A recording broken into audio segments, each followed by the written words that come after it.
Romanos capítulo 9, versículo 18. Recordemos.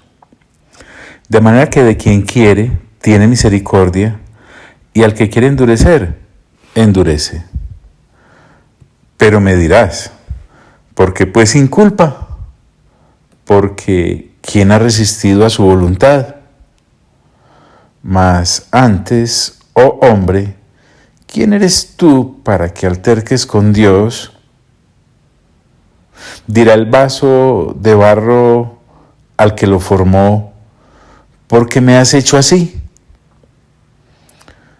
Y entonces recuerda que nos dimos a mirar pasajes de Job, en los cuales ilustramos la respuesta que Dios le da al ser humano cuando le llena la medida de la paciencia y entonces lo pone en su lugar. En el versículo 21 de Romanos capítulo 9, el apóstol sigue respondiendo en forma de pregunta a la insolencia humana. ¿O no tiene potestad el alfarero sobre el barro? ¿Y para qué es esa potestad? Dirá uno. Para hacer de la misma masa un vaso para honra y otro para deshonra. Con esta ilustración entonces nos recuerda que potestad es la que tiene Dios, es un poder sin límite alguno. Pero quiero insistir, lo creado, nosotros, las criaturas, no tenemos que pedirle cuentas al Creador. Eso es una insolencia. Créanme que ya después de uno entender esto, hasta vergüenza le da leer esta clase de cosas. Pero bueno, para nuestro entendimiento han sido dejadas en la palabra, como dicen algunos estudiosos, por la insolencia del hombre caído, preguntón y respondón, es que se han escrito cartas como la de Romanos. ¿O no tiene potestad el alfarero? En el ejemplo, pues Pablo se está refiriendo a aquel que trabaja el barro, pero recordemos que también lo está aplicando nuestro Hacedor. A propósito, todo juicio de Dios es eternamente confiable. Por favor, es que es Dios. Y Dios nunca obra en injusticia. Recordemos que al ilustrar este tema de la elección, este asunto de la elección que solo en la potestad de Dios está, el ser humano respondón quiere airarse. Pero es que Dios nunca obra en injusticia. ¿Cómo lo vamos a acusar de eso? ¿O no tiene potestad el alfarero sobre el barro? Referido nuevamente en el ejemplo al material o barro, que es simple tierra, pero a la vez, y miren qué interesante, se refiere a nosotros que paradójicamente fuimos formados del barro. Démonos a recordar cuál es el afán. Para esta parte voy a utilizar la traducción interconfesional Biblia hispanoamericana. Mire qué versátil es esta versión. Génesis capítulo 2, versículo 7. Es que a uno le conviene mucho recordar de dónde viene, mire. Entonces Dios, el Señor, modeló al hombre de la arcilla del suelo, sopló en su nariz aliento de vida y el hombre se convirtió en un ser viviente. Usé a propósito esta versión, la Biblia hispanoamericana, porque usa la palabra arcilla, que podría equivaler a la palabra barro que el alfarero usa en el ejemplo de Pablo en capítulo 9 de Romanos. Más acerca de dónde venimos, capítulo 3, versículo 19 de Génesis. En las sanciones, Dios dice así: te ganarás el pan con el sudor de tu frente, hasta que vuelvas a la tierra de la cual fuiste formado, pues eres polvo y al polvo volverás. Pues si Pablo no pensó en esto, pues le queda pues al dedillo, ¿no? En Eclesiastés capítulo 12, versículo 7, nuestro sabio Salomón dice, antes de que vuelva el polvo a la tierra, a lo que era, refiriéndose al ser humano cuando muere. Bueno, Pablo, recordemos, está respondiéndole al pecaminoso ser humano caído, que recordemos, como ya lo dijimos, siempre tiene una pregunta, siempre tiene una respuesta, siempre tiene una suposición, siempre tiene una sugerencia, siempre tiene una protesta, siempre tiene una razón, siempre cree saber qué es lo mejor, siempre, siempre, siempre, ad infinitum, la testarudez del caído ser humano. ¿O no tiene potestad, dice Pablo, el alfarero sobre el barro, para hacer de la misma masa un vaso para honra y otro para deshonra? Sí, recuerde pues que es de la misma masa, del mismo material, no de uno diferente. El alfarero no toma un barro diferente para hacer un vaso de honra y otro barro para hacer un vaso, no, es del mismo. Un vaso de honra, como aquellos que se hacen para usos nobles, pensemos en una vajilla, una de esas finas, buenísimas, de las que la gente guarda en la casa y nunca saca, que porque viene desde la bisabuela. Nadie usa esa vajilla, ahí está. También de ese mismo barro puede hacer otro para deshonra. Son aquellos destinados a usos viles. Pensemos en el inodoro, en la letrina. Ese es un buen ejemplo. ¿Y qué si Dios, o sea, nuestro creador elector, porque recuerden que Pablo está ilustrando con el ejemplo del alfarero lo que hace nuestro creador, nuestro hacedor, el creador elector que aparece en la escena de Pablo, porque a la vez pensemos que es el divino alfarero, que de la misma forma que el alfarero terrenal trabaja con el barro, Dios decidió sobre el perverso y testarudo Faraón, por ejemplo, y ahora nos va a mostrar cómo decide sobre la etnia israelita como país, como nación, llena de incredulidad ante el evento Cristo llegó.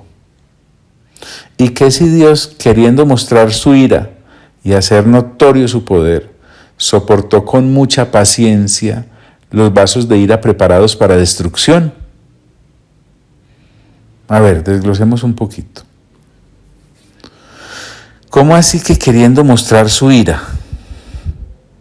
Recuerden que Pablo supone que sus lectores vienen desde el capítulo 1 muy juiciositos y van a llegar hasta el 16 y tienen toda la epístola de los romanos ahí en la cabecita.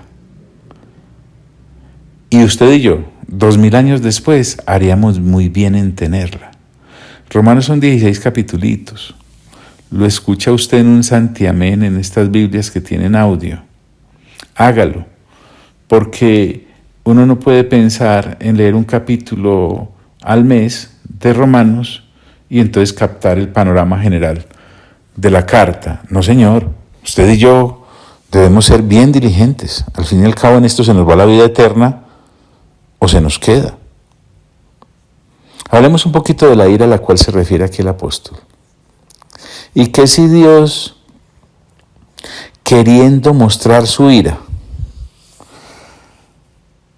obviamente se refiere a la ira ya expuesta cuando dejó al ser humano sumido en sus delitos y transgresiones como pago a su extravío, y a la vez se refiere a la ira venidera en su juicio inevitable a la humanidad cuando en su segunda venida el Señor se manifieste como juez, trayendo retribución y castigo, un castigo justo.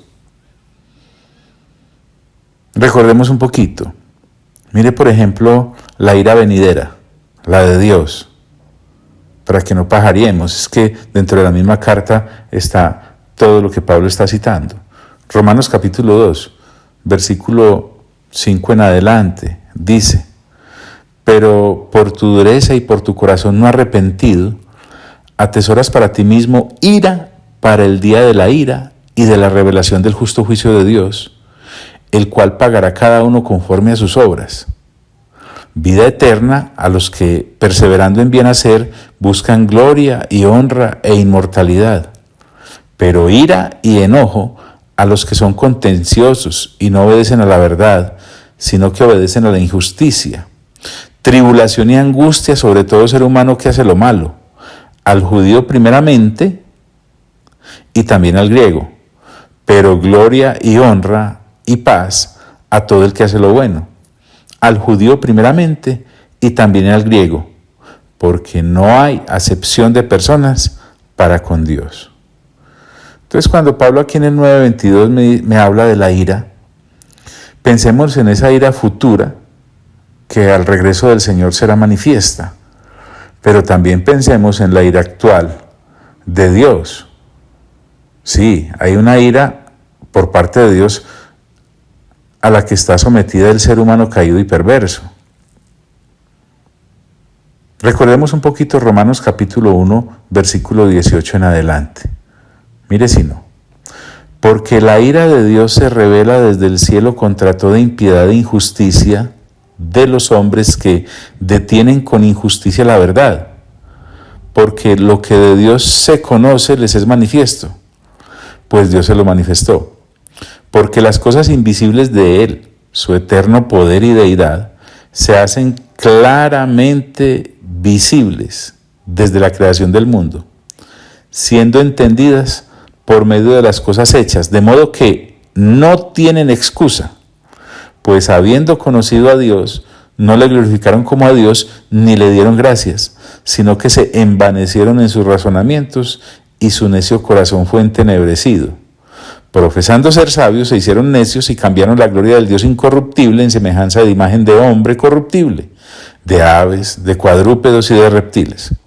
Por lo cual también Dios los entregó a la inmundicia en las concupiscencias de sus corazones, de modo que deshonraron entre sí sus propios cuerpos, ya que cambiaron la verdad de Dios por la mentira, honrando y dando culto a las criaturas antes que al Creador, el cual es bendito por los siglos. Amén. Entonces, estamos hablando de la ira actual, manifiesta en la forma en cómo Dios entregó al ser humano como retribución a no haberlo reconocido como Dios, a su propio extravío, y estamos hablando a la vez de la ira venidera, cuando en el retorno del Señor será manifestado el justo juicio de Dios. Esto es fuerte. ¿Dónde más John podría encontrar la ira actual de Dios? Mírela. Colosenses capítulo 3, versículo 5 al 7. Te advierto pues que por lo menos yo no tengo afán. El afán se me acabó hace siglos. Pero qué claridad la de las Escrituras. Mire, Colosenses capítulo 3, versículo 5 dice: haced morir pues lo terrenal en vosotros. Fornicación, 1. Impureza, 2. Pasiones desordenadas, 3. Malos deseos, 4. Y avaricia, que es idolatría, 5. Mire usted. Cosas por las cuales, ahí viene, la ira de Dios viene sobre los hijos de desobediencia, en las cuales vosotros también anduvisteis en otro tiempo, cuando vivíais en ellas. Entonces volvamos al punto. Romanos capítulo 9. Y que si Dios, queriendo mostrar su ira y hacer notorio su poder, nuevamente, recuerden, Pablo está hablándole a discípulos juiciosos. O sea, Pablo no le está hablando a personas, y lamento mucho tenértelo que repetir, que leen un versículo a la semana de las Sagradas Escrituras en un devocional escrito por otro señor. No.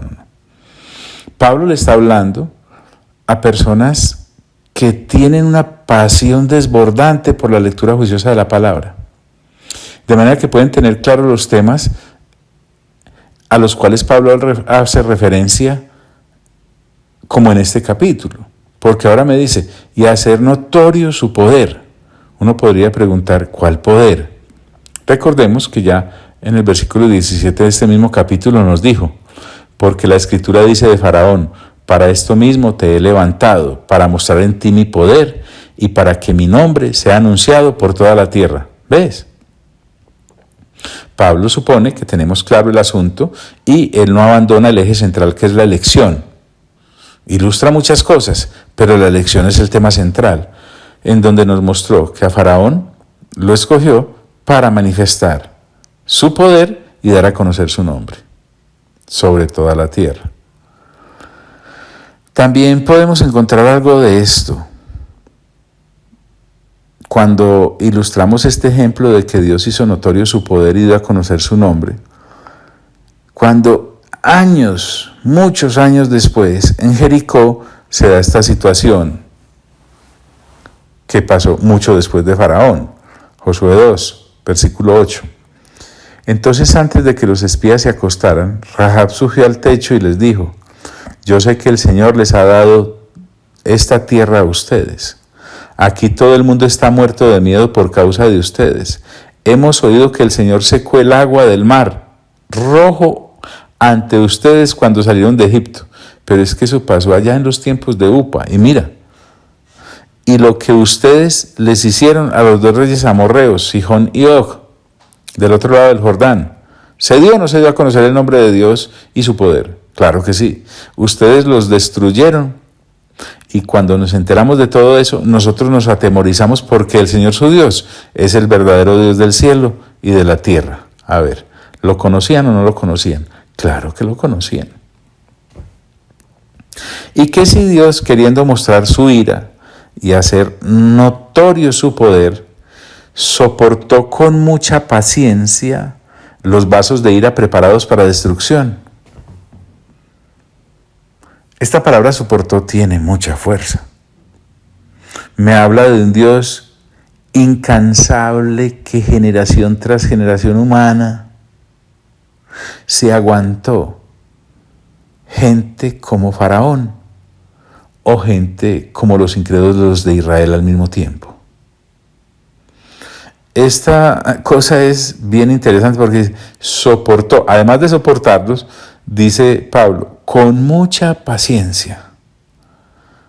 Lo que Pablo quiere reiterar es que no fue poca la paciencia de Dios, es que a Dios no fue que se le saltó la chispa de un momento a otro, fueron años, décadas, siglos, soportando con mucha paciencia. Acerca de esta paciencia de Dios, el ser humano caído no la entiende y tiende a burlarse de ella. El apóstol Pedro lo ilustra de una manera tan magistral. En su segunda carta, en el capítulo 3, mire lo que dice el versículo 3. Porque además, en los pasillos de las mismas iglesias, se levanta gente tratando de desviar a los discípulos. Mire cómo lo habla Pedro. Sabiendo primero esto, que en los postreros días vendrán burladores. Vamos a ver que se burlan es de la paciencia de Dios. Andando según sus propias concupiscencias y diciendo, ¿dónde está la promesa de su advenimiento? Y miren el argumento, porque desde el día en que los padres durmieron, todas las cosas permanecen así como desde el principio de la creación. Y Pedro les dice, estos ignoran voluntariamente que en el tiempo antiguo fueron hechos por la palabra de Dios los cielos y también la tierra, que provienen del agua y por el agua subsiste. Por lo cual el mundo de entonces pereció anegado en agua. Pero los cielos y la tierra que existen ahora están reservados por la misma palabra, guardados para el fuego en el día del juicio y de la perdición de los hombres impíos. Mas, oh amados, ahora Pablo se dirige a los creyentes, no ignoréis esto, que para con el Señor un día es como 1000 años y 1000 años como un día. Qué linda forma en la que Pedro ilustra la paciencia de Dios. El Señor no retarda su promesa, la de su advenimiento, según algunos la tienen por tardanza, miren la explicación, sino que es paciente para con nosotros, no queriendo que ninguno perezca, sino que todos procedan al arrepentimiento. En otras palabras, ¿sabe qué es lo que está esperando Dios? Que los que se van a salvar se salven. Y punto. Soportó entonces, dice Pablo, con mucha paciencia en el versículo 22 del capítulo 9 de Romanos, los vasos de ira preparados para destrucción. Vasos de ira. ¿Hay ejemplos de vasos de ira? Miremos por el caso de 2 de Timoteo capítulo 2 versículo 14. Estoy usando ahora la Reina Valera del 60. Estoy saltando de una versión a otra porque yo supongo, amigo y amiga, a propósito, que desde hace unos 7 años que Dios nos dio la instrucción de leer 9 capítulos diarios del Nuevo Testamento, para así leer el Nuevo Testamento una vez al mes.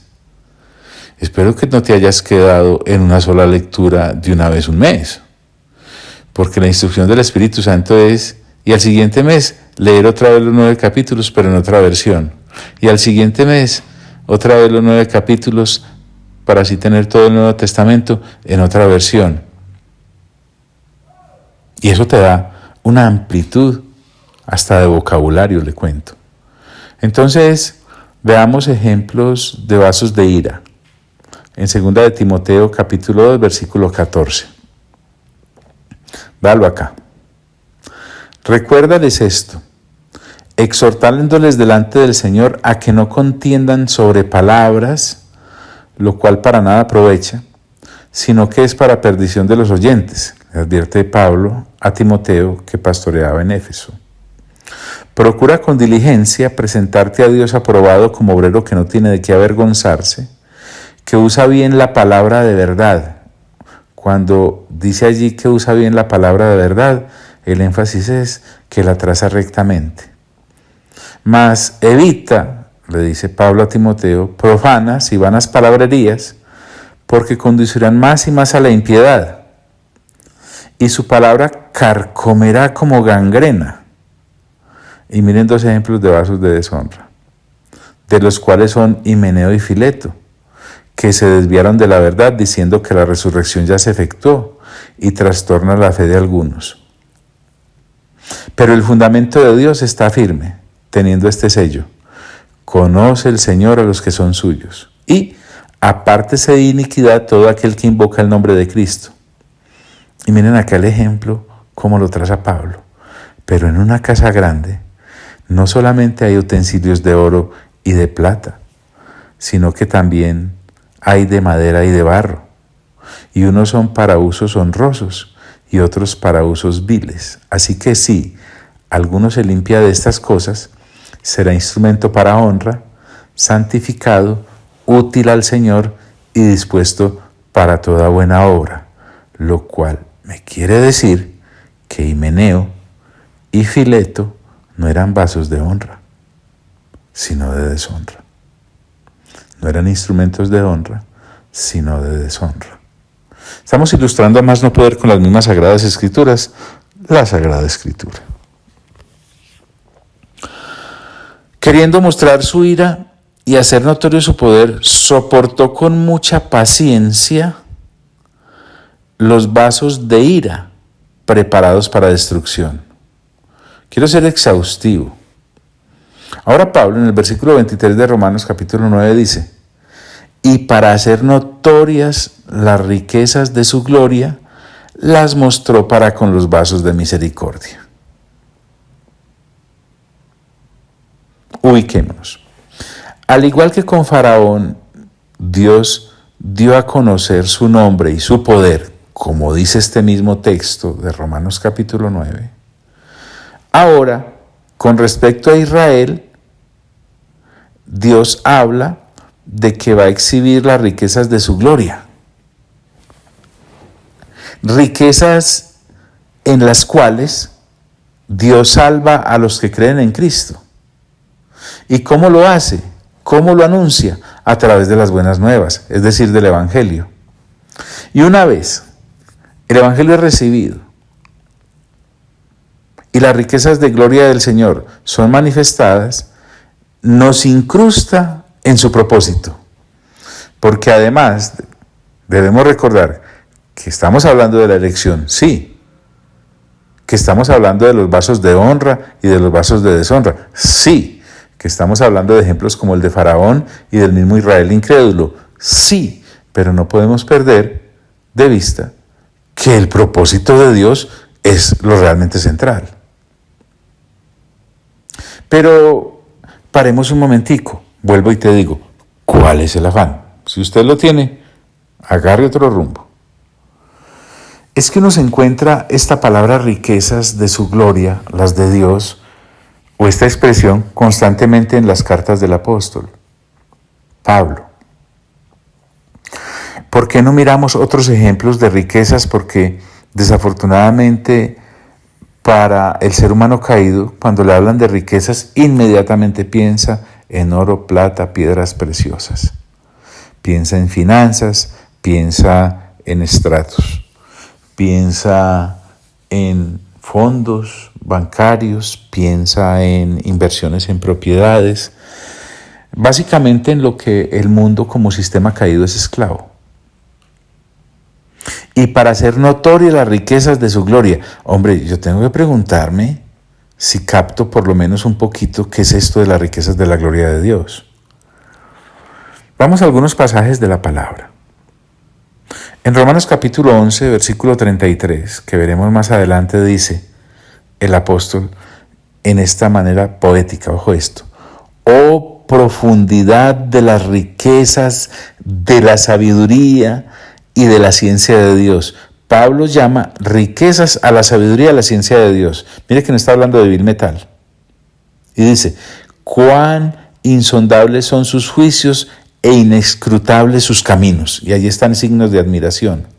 Entonces me lleva a contemplar que riquezas de Dios son su sabiduría, son su ciencia, son sus juicios y son sus caminos. ¿Te das cuenta que es un patrimonio del cual no hablamos mucho? Por el origen caído que tenemos, pero ahora con el nuevo nacimiento y con la renovación de nuestro entendimiento, estamos acomodando lo espiritual a lo espiritual. ¿Dónde más encontramos la expresión riquezas? De las de Dios, desde luego. En Efesios capítulo 1. Yo no tengo ningún afán, por favor sopórteme. Mira lo que dice el versículo 16 en adelante.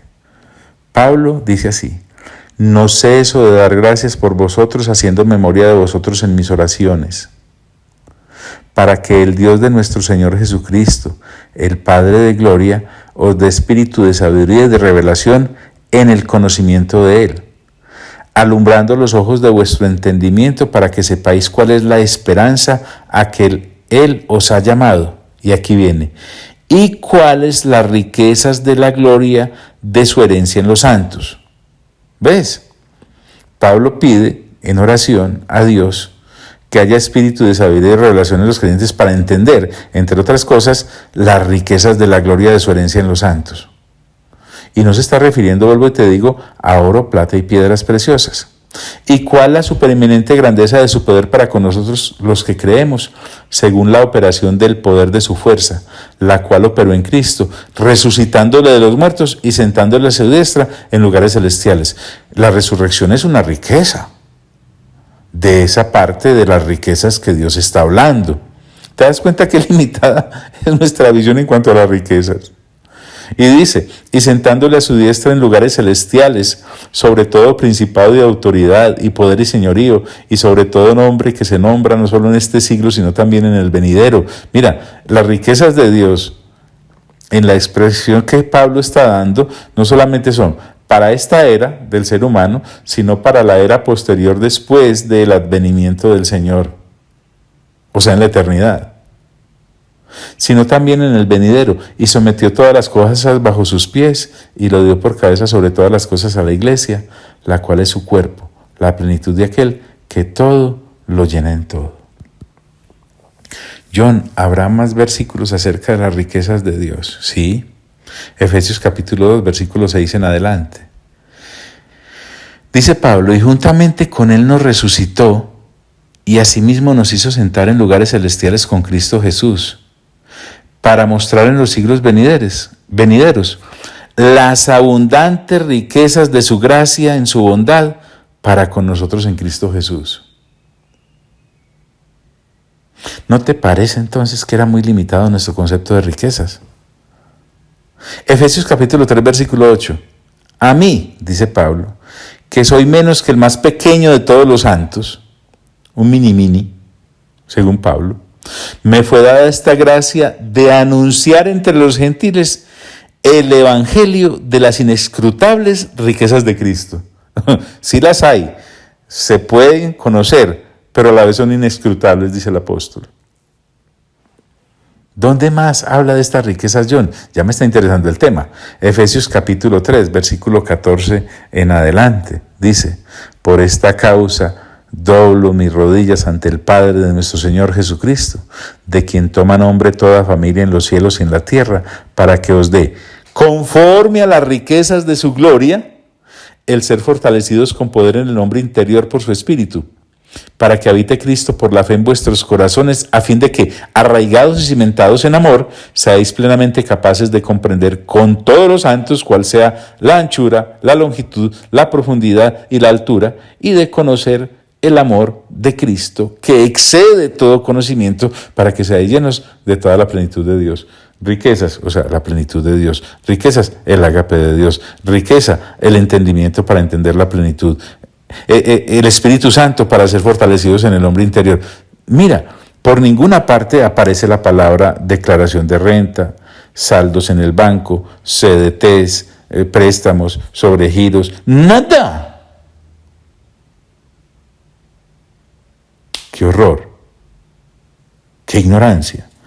Gracias, Señor, por sacarnos de ella. Haciendo referencia a las viles riquezas de las cuales nosotros hacemos constante referencia en nuestro mundo caído, pues Dios también la suple. Mire que esto, Filipenses 4:19, mi Dios pues suplirá todo lo que os falte conforme a sus riquezas en gloria en Cristo Jesús. Solo son una partecita. Las provisiones para las necesidades diarias de los creyentes. Esas riquezas tienen un peso formidable en hombres gladiadores de Dios.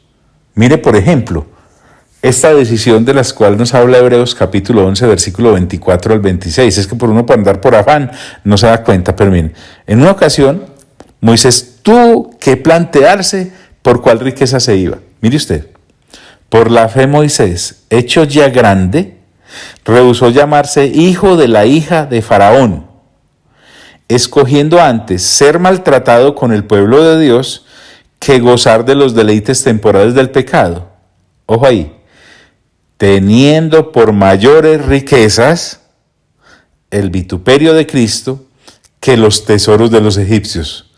Mejor balanza no nos pudo colocar el escritor a los hebreos para entender el asunto. Y dice, porque tenía puesta la mirada en el galardón. Bien. Nota. Voy a dejarte con una nótica. El asunto acá, a mostrar, es que sea en su ira, la de Dios, la actual y la venidera, o en su gloria, la de Dios, en la cual muestra la salvación para los vasos de misericordia y de honra, para poderlos incrustar en su propósito. Sea en ira o en gloria, Dios, por ser Dios, cuando obra, es justo, y esa justicia de Dios se hace manifiesta. Dejemos ahí por hoy. Amado Padre Celestial, a ti sea toda la gloria. Amado Señor Jesús, a ti sea toda la honra. Y amado Espíritu Santo, a ti sea todo el honor. Y a los tres, por los siglos, de los siglos, de los siglos, de los siglos. Amén.